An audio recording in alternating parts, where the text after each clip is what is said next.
Sam, happy with the approach tonight? Because you didn't really go for it in the second half like many thought you would. The commentators thought you would. Are you happy with the approach you took? Yes, I am. First of all, there's nothing for me to be upset about or angry about. This was over at Anfield when we conceded that fourth and fifth goal. This was when it was over. Like, there's you wanting to try, and then there's you being realistic. With all due respect, we're not going to Vicarage Road. We're not going Watford away. We're 3-0 down where we have to score 4 goals. We're going to Real Madrid, 14-time Champions League winners. They're not going to bottle a 3-0 lead.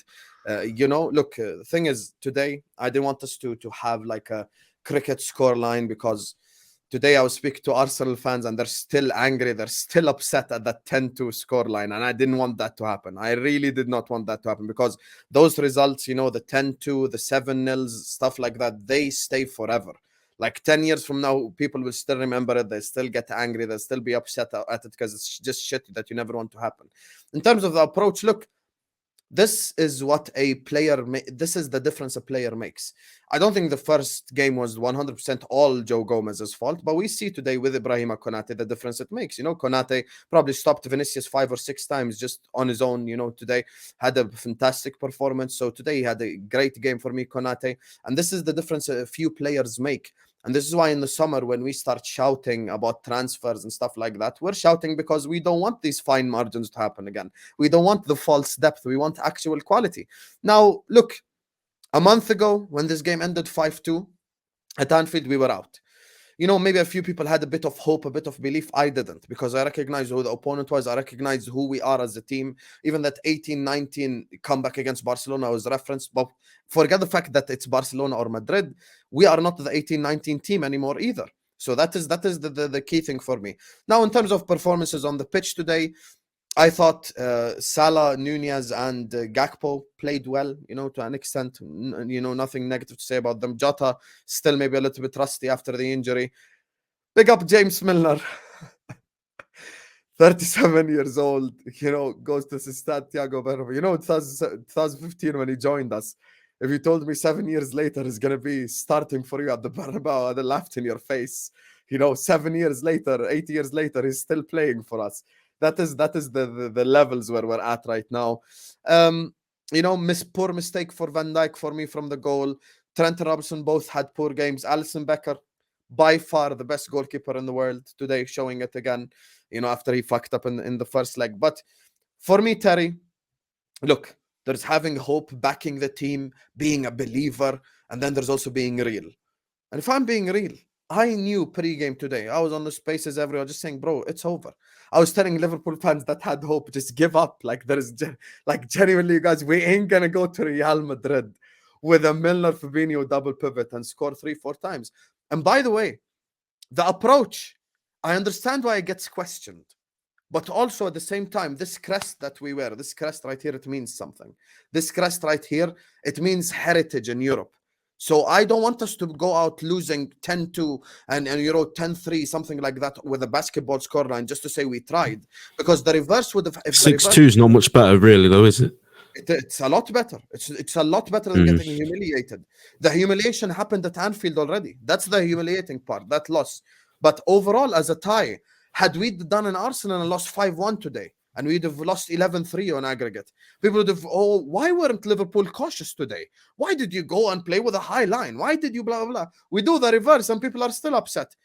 I'm going to ride out for my manager, going to ride out for this team till the end of the season, and then see what happens in the summer. But overall, I'm not that upset or angry, to be honest with you. That's my honest truth. Yeah, a comment here from Blaze says, BT at half-time, Frankfurt are basically out at 3 goals down, but Liverpool also 3 goals, just need one to kickstart their second half. Terry, the bias is real. I think a lot of rivals will look at it as there wasn't a great deal of criticism from the pundit saying go for it. But Ben, you seem to disagree. Like, would you have preferred Liverpool to have, risked conceding a few more goals to try and win the game?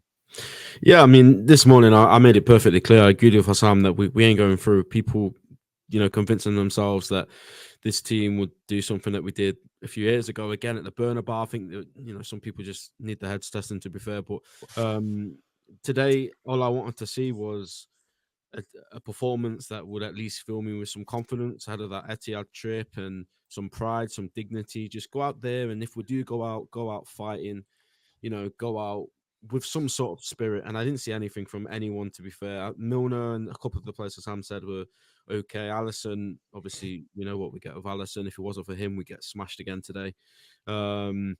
But I'm just disappointed because I can take losing. I said this on Twitter after, like, I can take going out. I can take being eliminated from the Champions League, no problem.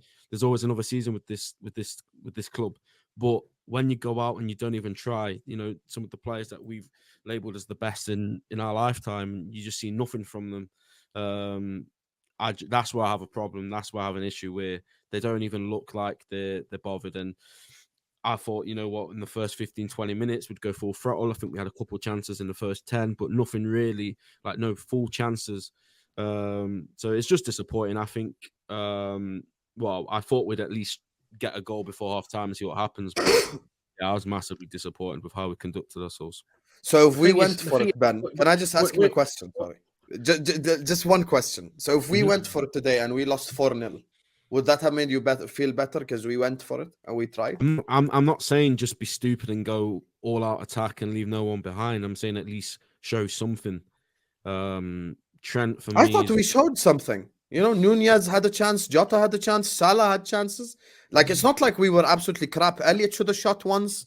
Like, it's not like we went there and we just got, we just gave up. We tried. But if anything was going to happen, Nunez would have scored that early chance. We'd have been 1-0 up within 10 minutes. And then, okay, maybe belief starts forming and we can do some shit.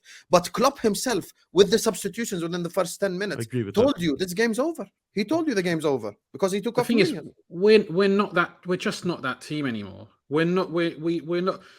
We gave what we could, but we're not at the level, unfortunately, and it is unfortunate.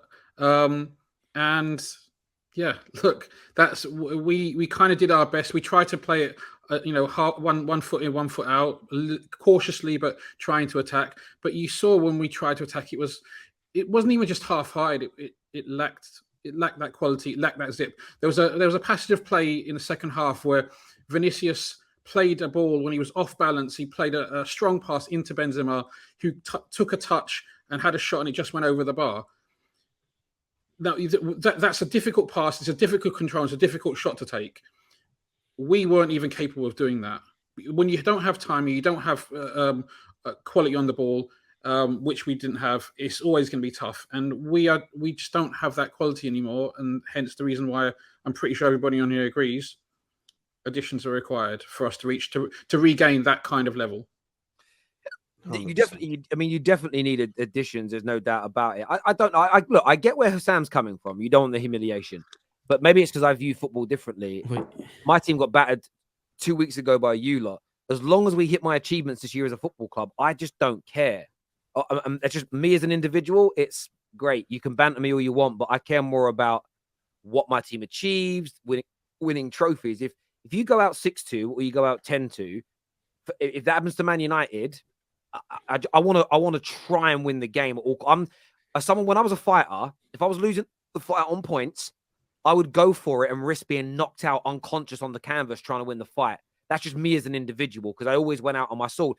That's why, though, I didn't ever lose on points. But Terry, so did Amir Khan. So did Amir Khan. Yeah, right? Then later on, he's correct. Amir Khan became chinny, didn't he? Even more chinny than he was already. Yeah, I get so that. It's like, however, you get beaten bad today.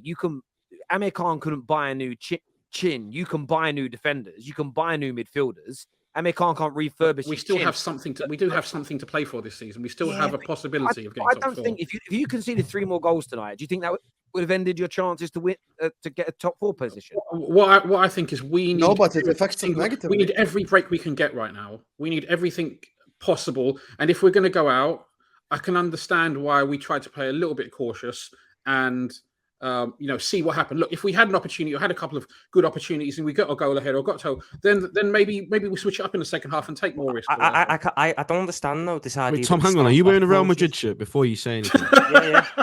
yeah. 11-12. That's when he's know he's downright bad right now. He's downright bad. What's crazy about it? he's the only born and bred scasser on it. Boy.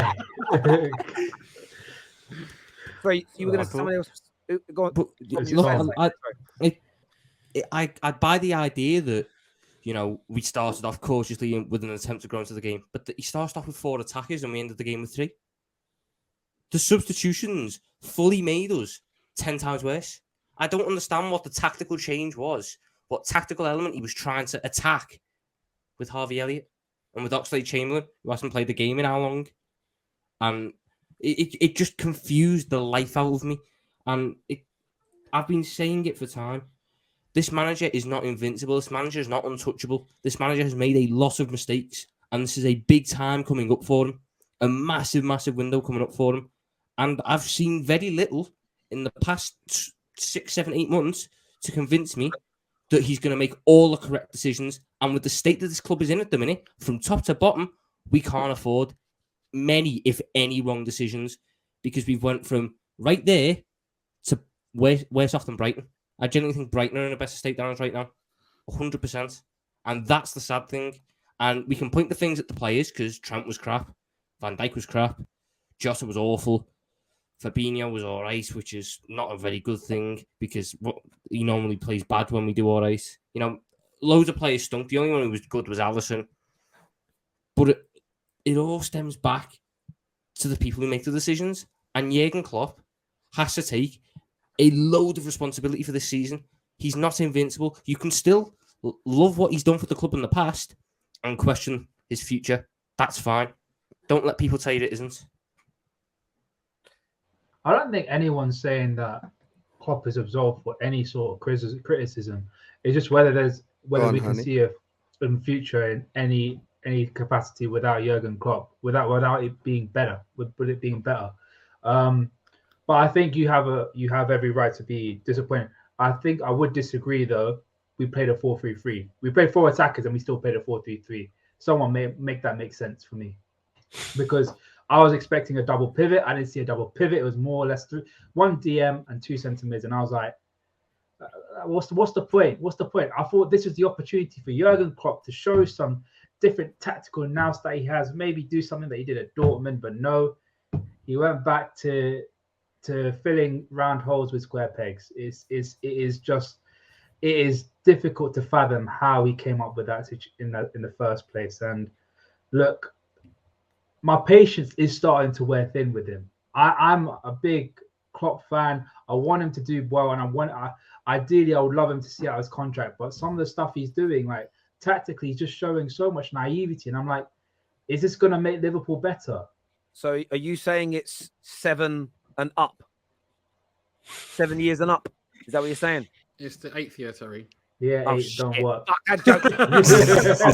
Oh, no. I was like, that don't make no sense. But yeah, Terry, you said 10 minutes ago, drink jokes with Dad as well. Yeah, but that was a new that was a new pun and twist on it, because 7 okay, years fair. and out. Do you know what I mean? I hear you, but no, it was bad. I missed for that one. I've got to take that one right on the old proverbial chin.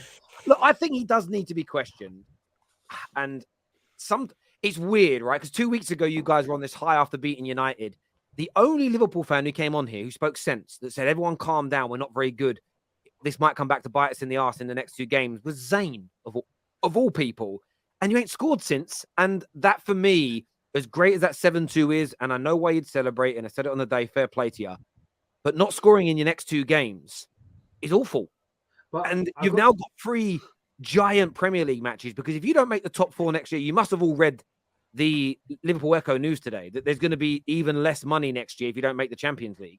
Sadly, we've had no money when we're in the Champions League, so I dread to think what a lower budget when we're not in the Champions League is. Are the fans gonna have to fund the new transfers? We're gonna have to set up just giving them to fund. GoFundMe instead for a player. What's it called? Yeah. Oh my goodness. Set up a GoFundMe. Hey, the fans will fund the Jude Bellingham transfer. Don't worry about it.